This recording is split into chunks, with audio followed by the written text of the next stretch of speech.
माँ शारदा को वंदन करता हूँ। आज अकस्मात सरोकार क्लासेज में आने का मुझे मौका मिला। मेरे एक स्टूडेंट है जो यहाँ पर अपनी प्रत्यक्ष और अप्रत्यक्ष रूप से सेवाएं दे रहे हैं। हितेश जांगीड़ करके स्टूडेंट सर के सानिध्य में ही हैं, जो आपके टेस्ट वगैरह मॉडल पेपर वगैरह तैयार करते हैं। उन्होंने कहा सर एक बार हमारे से मिलने आओ आप।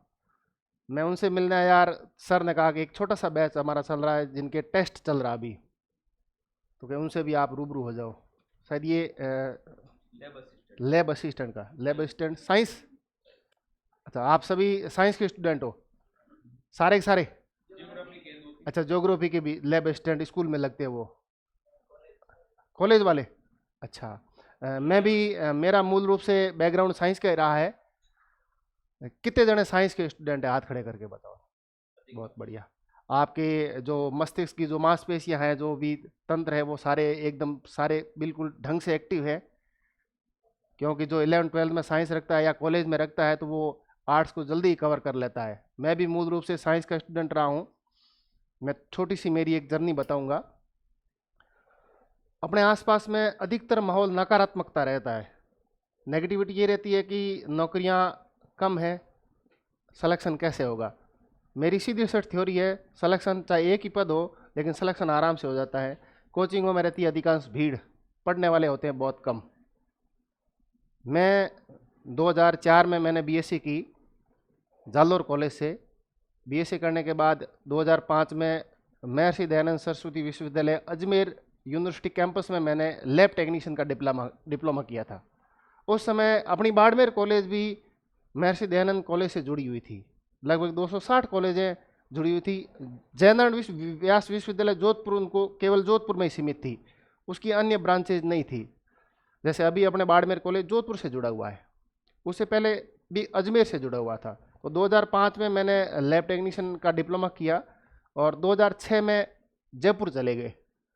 यानी जर्नी को स्टार्ट करते करते यहाँ से घर से रवाना हुए तो आगे से अजमेर से कहाँ चले गए? जयपुर। 2006 में तैयारी तो करने गए थे असिस्टेंट कमांडेंट की, जो यूपीएससी एग्ज़ाम लेता है अपना, और बहुत बढ़िया पोस्ट है जिसमें 5 जैसे एसएसबी है, सीआरपीएफ है, सीआईएसएफ है, इनमें असिस्टेंट कमांडेंट बनते हैं। बीएसएफ में है वो।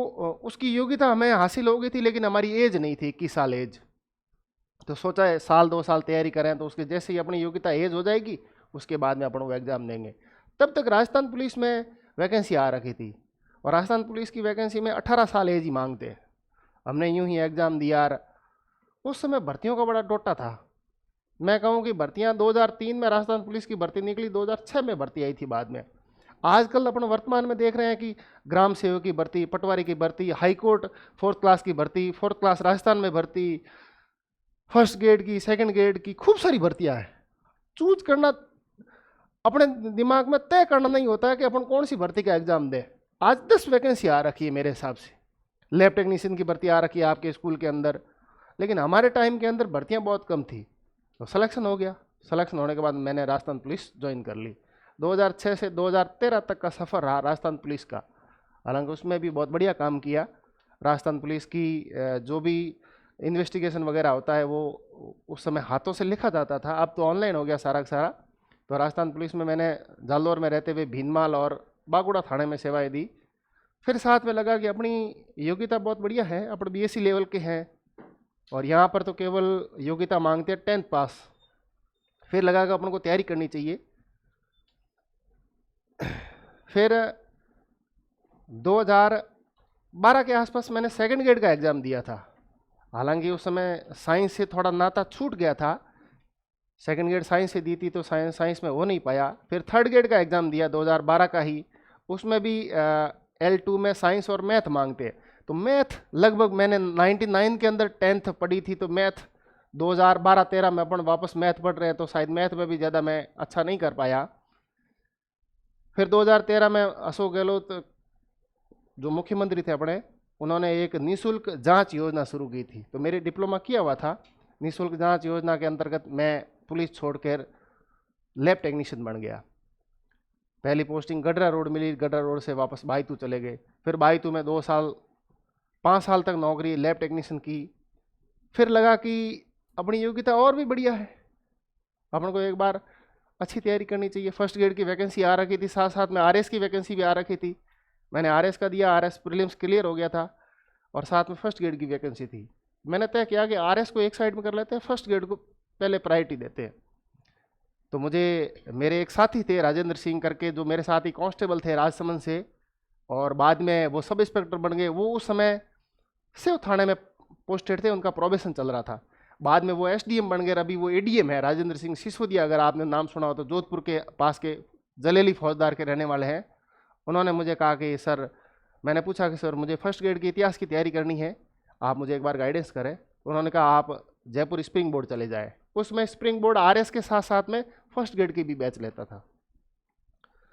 मैं अपना थैला लिया, अपने पास योग्यता केवल एमए में 36.77% थे, 36.77%। एमए केवल हो रखी थी, क्योंकि पुलिस की दौड़ भाग के अंदर एग्ज़ाम दे ही नहीं पाते कभी कभार। तो लास्ट में कॉलेज ने कहा कि आपने एग्ज़ाम दिया और आपको केवल इतने ही परसेंटेज दिए जाते हैं। कितने परसेंटेज थे मेरे? 36.77।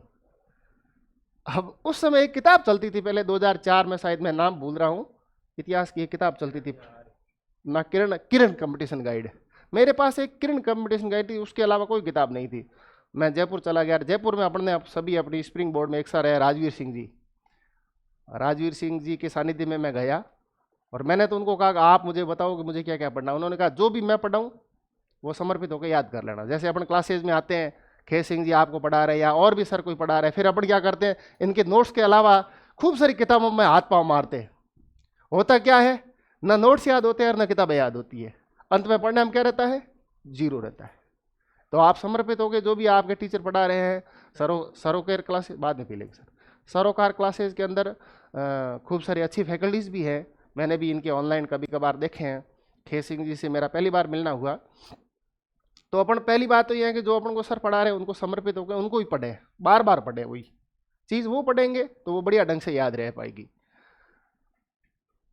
फिर 2015 के अंदर हमने 3 महीने का वहाँ पर स्प्रिंग बोर्ड में कोर्स किया। हालांकि उस समय अपने बाड़मेर के अंदर इतनी अधिक कोचिंग नहीं थी। गणपत सिंह जी लगभग स्टार्ट कर ही रहे थे। उसके बाद उस समय शायद मेरे हिसाब से कांस्टेबल के बैच चलाते थे सर जितेंद्र जी बोहरा कोचिंग चलाते थे। उनका नाम क्या था? 22 क्लासेस, वर्तमान में शायद बंद हो गई हैं, वही चलती थी उस समय 2015-16 में। जयपुर जाके बढ़िया ढंग से तैयारी की। 3 महीने का उन्होंने हिस्ट्री पढ़ा दी, 3 महीने हमें घर पर मिले। मैंने कहा साइंस का जो स्टूडेंट है उसके एकदम साइंस में जो भी केमिस्ट्री फिजिक्स वगैरह पढ़ पढ़ के सारा माइंड इतना शार्प हो गया है कि वो हिस्ट्री को तो जल्दी एक्सेप्ट करता है। आर्ट्स के जो भी मानवीय की सब्जेक्ट है वो अपन को जल्दी याद होता है। इसमें याद क्या करना, विश्व इतिहास बहुत बढ़िया पोर्शन है, एंशियंट मिडाइवल और मॉडर्न बहुत बढ़िया ढंग से। 6 महीने मुझे मौका मिला, 3 महीने कोचिंग में, 3 महीने बाद में फर्स्ट ग्रेड की एग्ज़ाम हुए। एग्ज़ाम के अंदर हम सेलेक्ट हो गए। मेरी पोस्टिंग हितेश के ही स्कूल में जीएसएस मादा सर में मिली। 5 साल तक मुझे मादा सर में शैक्षणिक कार्य करने का मौका मिला। उसी दौरान पिछली असिस्टेंट प्रोफेसर भर्ती में मैंने एग्ज़ाम दिया इतिहास से। मैं केवल इंटरव्यू कॉल से 0.2 नंबर से रह गया। फिर मुझे लगा कि मुझे थोड़ा शैक्षणिक कार्यों से इतर मुझे प्रशासनिक कार्य में जाना चाहिए। तो हमारे एक सीबी ऑफिस होता है, वहाँ पर एक लेक्चर की पोस्ट होती है आरपी मतलब रिसोर्स पर्सन। रिसोर्स पर्सन के लिए मैं अभी वर्तमान में गिड़ा सीबी ऑफिस में पदस्थापित हूँ। मैंने वहाँ रह के जस्ट जो असिस्टेंट प्रोफेसर भर्ती का मैंने एग्ज़ाम दिया है, इसका मुझे इंटरव्यू कॉल भी हो रखा है, अभी इंटरव्यू आगे बाकी है। तो मैंने मेरी जर्नी बताई कि मैं कांस्टेबल में भी रहा 8 साल, मैं लैब टेक्नीशियन रहा 5 साल, मैं स्कूल लेक्चरर भी बना, मैं एपी के लिए प्रयासरत हूँ। मेरे हिसाब से मेरी एज लगभग अराउंड 40 के आसपास है, आपकी एज 20 और 25 के बीच में है, तो आप में एनर्जी ज़्यादा होगी। फर्स्ट ग्रेड की जब हमने तैयारी की तो 18 घंटे पढ़े थे। 18 घंटे पढ़ना मतलब 24 घंटे में से आप कितने घंटे काट लो? 6 घंटे काट लो। 4 घंटे रात को नींद, 1 घंटा दिन को नींद, 1 घंटा इतर कोई कार्य आपका। इतनी पढ़ाई करोगे तो भी सिलेक्शन हो पाएगा, क्योंकि सरकार आपसे वो चीज़ चाहती है जिसके लिए आप पैसा लेना चाह रहे हो। आपको बाद में पेमेंट देगी तो आपसे वो योग्यता भी लेगी।